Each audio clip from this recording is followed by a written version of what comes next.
This morning, there are still questions about the source of the cyclosporiasis outbreak. The FDA says that tests on lettuce from Taylor Farms turned up a false positive, but the investigation into the company does continue this morning. Tatiana Cash joins us live. Tatiana, we are seeing more cases in our area. Yeah, at latest check, the Toledo-Lucas County Health Department finds that here in Lucas County alone, 967 positive cases have been confirmed. And then when it comes to here just in Northwest Ohio, that's 2,029 positive cases of cyclosporiasis. Up in Michigan, number also not looking great in terms of continuing to increase. That's 6,100 positive cases. And again, these numbers continuing to climb. Now, you've likely heard about the intestinal parasite, and in most cases, those infected with the cyclosporiasis develop watery diarrhea, stomach cramping, bloating, increased gas, fatigue, and nausea, all possible options for you, and typically between 2 to 14 days after ingesting the parasite. Now, while Taylor Foods publicly stated on Sunday, the FDA told the company there was a, quote, mistake, as there was a false positive for the parasite in the lettuce, the FDA says the data still points to the California-based company, as the false positive lab sample does not change the basis for FDA's ongoing outbreak investigation or the overwhelming epidemiological data supporting the current voluntary recall by Taylor Farms.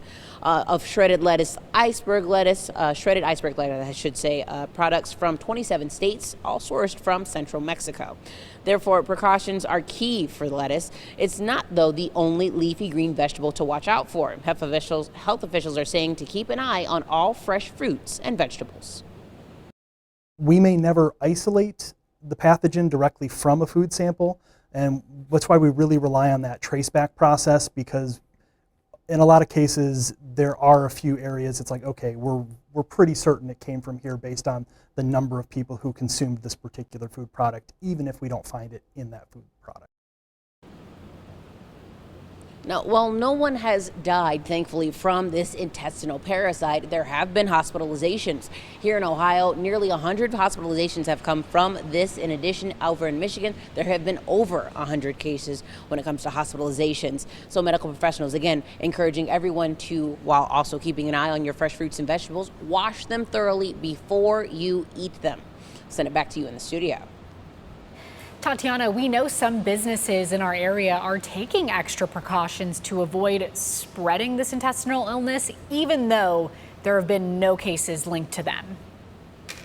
Yeah, they're just taking those extra steps, which is really great. So got actually a list here.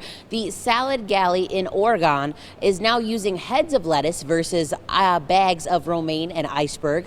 Blue Pacific Grill out there in Perrysburg has pulled lettuce wrap appetizers, spring mix, as well as lettuce leaves off of their menu for now. And then Balance Pan Asian Grill Chain. Now they've removed salads, raw green onion, as well as raw cilantro garnish, just taking it completely off. Again, none of the restaurants that I have just mentioned have had any connections to the parasite illness. However, they're just keeping that extra precaution to make sure their customers stay safe. Tatiana Cash, WTOL 11.